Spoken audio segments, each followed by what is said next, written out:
Hi గారు, welcome to our channel. ప్రస్తుతం మనతో పాటు దాము బాలాజీ గారు సీనియర్ జర్నలిస్ట్ ఉన్నారు. వారితో ఒకసారి మాట్లాడదాం. సార్ నమస్కారం సార్. నమస్తే. సార్ మహారాష్ట్రలో మొన్నే ఎలక్షన్స్ అయిపోయాయి సార్. ఇప్పుడు కొన్ని చోట్ల బ్యాలెట్‌తో రీకండక్ట్ చేస్తున్నారు సార్ ఎలక్షన్స్‌ని. ఎందుకు అంటే ఈవీఎం ట్యాంపరింగ్ జరిగిందని ఆరోపణలు వచ్చిన నేపథ్యంలో ఈ విధంగా చేస్తున్నారని చెప్పేసి వార్తలు వస్తున్నాయి సార్.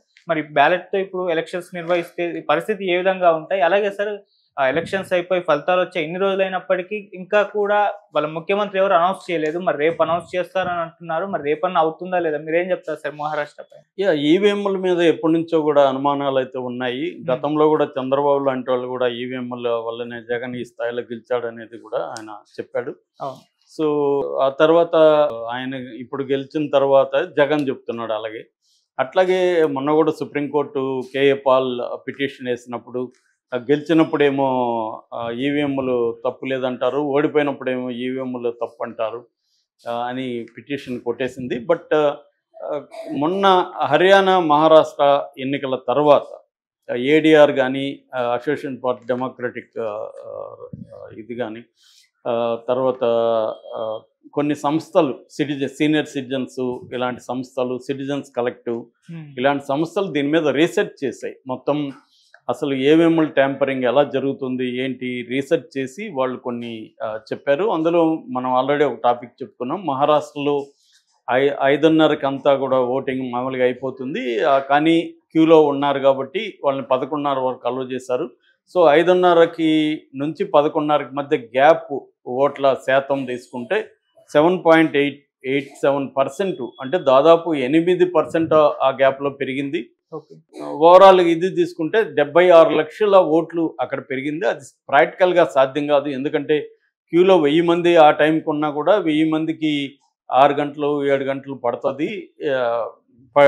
6 గంటలు 7 గంటలు వేయలేరు. ఎందుకంటే ఒక మనిషికి 1 మినిట్ వేసుకున్నా కూడా అది 16 గంటల వరకు వెళ్తుంది.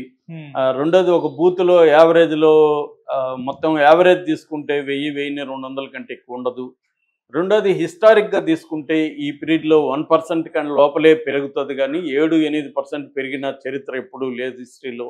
సో ఖచ్చితంగా దీన్ని ఎక్స్ప్లెయిన్ చేయాల్సిన అవసరం ఎలక్షన్ కమిషన్కి ఉందని చెప్పారు. ఎలక్షన్ కమిషన్ కూడా ఫస్ట్లో దీని మీద ఏ రకమైన స్పందన లేకపోయినా మొన్న మాట్లాడడానికి ఒప్పుకునింది ఇండియా కూటమి వాళ్ళతో. అట్లాగే దీని మీద సుప్రీంకోర్టులో కూడా కేసులు వేస్తున్నారు. అసలు ఎలక్షన్ కమిషన్ని నియమించే పద్ధతిని మోడీ వచ్చి మార్చేశాడు. అంతకుముందు ఎలక్షన్ కమిషన్ నియమించే దాంట్లో ప్రధానమంత్రి, ఒక క్యాబినెట్ ర్యాంక్ మంత్రి, ప్రతిపక్ష నాయకుడు, సుప్రీంకోర్టు న్యాయమూర్తి ఇంతమంది ఉండేవాళ్ళు. ఇప్పుడు కేవలం ప్రధానమంత్రి, క్యాబినెట్ మంత్రి, తర్వాత ప్రధాన ప్రతిపక్ష నాయకుడు ముగ్గురే ఉంటున్నారు. ముగ్గురులో ఇద్దరు మాటే చెల్లుతుంది. ఇద్దరు వీళ్ళే కదా, మోడీ అండ్ వాళ్ళ మంత్రి. కాబట్టి వాళ్ళు అనుకున్ననే ఎలక్షన్ కమిషనర్లుగా ముగ్గురిని నియమిస్తే మోడీ చెప్పిన మాటే వాళ్ళు వింటారు. ఇది అట్లాగే సుప్రీంకోర్టు జడ్జెస్ కూడా ఇదే జరుగుతుంది చీఫ్ జస్టిస్ విషయంలో కూడా. అందుకని ఇప్పుడు ఆ కేసు పెండింగ్లో ఉంది. సంజయ్ ఖన్నా, మన చీఫ్ జస్టిస్ సంజయ్ ఖన్నా కూడా నేను ఇది వాదించను, ఎందుకంటే నా నియామకం కూడా దీంట్లో కిందకి వస్తుంది కాబట్టి నేను ఇది వాదించను, నేను ఇది విచారించను, వేరే బెంచ్కి ఇస్తానని చెప్పి ఆయన కూడా అన్నాడు. సో ఇది చాలా సీరియస్ ప్రాబ్లం. ఎందుకంటే రేపు జమిలీ ఎన్నికల్లో కానీ ఇదే జరిగితే ఇంకా ప్రతిపక్షాలు అసలు కంటెస్ట్ చేయడమే వేస్ట్, మూసుకుని ఇంట్లో కూర్చుంటే బెటర్ అన్న పద్ధతిలో పరిస్థితి అయితే వచ్చింది. దేశవ్యాప్తంగా ఈవీఎంల మీద అయితే అందరికి అనుమానాలు ఉన్నాయి. ఈవీఎంలను ఎలా ట్యాంపరింగ్ చేయొచ్చో మొన్న కూడా ప్రదర్శించి చూపించారు. కాబట్టి ప్రపంచవ్యాప్తంగా కూడా ఎలన్ మస్క్ లాంటి వాళ్ళు కూడా ఈవీఎంలు వద్దని చెప్తున్నారు. టెక్నాలజీ గురువు అయిన, టెక్నాలజీలో కింగ్. సో అలాంటి వాళ్ళే ఈవీఎంలు వద్దంటున్నారు. రెండోది ప్రపంచవ్యాప్తంగా ఎక్కడ కూడా పెద్ద దేశాల్లో ఈవీఎంలు వాడట్లేదు, ఓన్లీ కొన్ని చిన్న చిన్న దేశాల్లోనే వాడుతున్నారు. అట్లాంటిది అతిపెద్ద డెమోక్రటిక్ కంట్రీ అయిన ఇండియాలో ఇది వాడడం కరెక్ట్ కాదనే అభిప్రాయాలు ఉన్నాయి. అయితే బ్యాలెట్ బాక్స్లో ఉండే సమస్యలు బ్యాలెట్ బాక్స్లో కూడా ఉన్నాయి. ఏదేమైనా దీనికి వ్యతిరేకంగా ఇప్పుడు మహారాష్ట్రలో పెద్ద ఎత్తున ఉద్యమం మొదలైంది ఈవీఎంలని వాడకూడదని. అందులో ఒక విలేజ్ చాలా సంచలనమైన నిర్ణయం తీసుకుంది. ఆ విలేజ్ ఏంటంటే మళ్ళీ బ్యాలెట్ బాక్స్ పద్ధతిలో తాము ఓట్లు వేస్తాము స్వతంత్రంగా అనే ఒక నిర్ణయం తీసుకుంది. ఆ విలేజ్ ఏంటంటే మల్షీరాస్ అనే ఒక కాన్స్టిట్యుయెన్సీ ఉంది సోలాపూర్ జిల్లాలో. ఈ మల్షీరాస్ కాన్స్టిట్యున్సీలో మర్కర్వాడి అనే ఒక గ్రామం ఉంది. ఆ గ్రామంలో 2000 ఓట్లు ఉన్నాయి. మొన్న ఎలక్షన్లో 1900 ఓట్లు పోలయ్యాయి. అందులో సిట్టింగ్ ఎమ్మెల్యే రామ్ సత్పుతే అనే సిట్టింగ్ ఎమ్మెల్యే బీజేపీ, ఆయనకు పోటీగా ఉత్తమరావు జన్కడ్ అని మహారాష్ట్ర మహా వికాస్ అగాడి అంటే ఇండియా కూటమి తరపున ఉత్తమరావు అని ఆయన అక్కడ నిలబడ్డాడు. మామూలుగా అయితే ఆ విలేజ్ అంతా కూడా ఉత్తమరావు కులం విలేజ్ అనమాట. దన్కడ్ అనే ఒక కులం ఉంటుంది, ధన్కాడ్ అని అంటారు అనమాట. ఆ కులానికి సంబంధించిన వాళ్ళు జనరల్గా అయితే ఆల్మోస్ట్ 95% ఆయనకే పడాలి ఓట్లు. కానీ ఈసారి ఏమైందంటే ఆయనకి 95% పడలేదు. ఓన్లీ 1003 ఓట్లు మాత్రం ఆయనకు వచ్చాయి. 843 ఓట్లు బీజేపీ అభ్యర్థి రామ్ సత్పుతేకి పడ్డాయి. ఇది వాళ్ళు షాక్ అయ్యారు. ఇది ఎట్లా సాధ్యం? మా ఊరంతా కూడా ఎప్పటి నుంచో వాళ్ళ ఫ్యామిలీ మొహితే పటేల్ ఫ్యామిలీ అంటారు. మొహితే పటేల్ ఫ్యామిలీకి ఉత్తమరావు జన్కడ్కి మేము వేస్తాము. అలాంటిది ఈయనకి ఎలా ఇన్ని ఓట్లు పోల్ అయినాయి అనేది వాళ్ళకి ఆశ్చర్యమైంది. వాళ్ళు ఎలక్షన్ కమిషన్కి వెళ్ళి ఆ డేటా ఇవ్వమంటే వాళ్ళు ఇవ్వలేదు.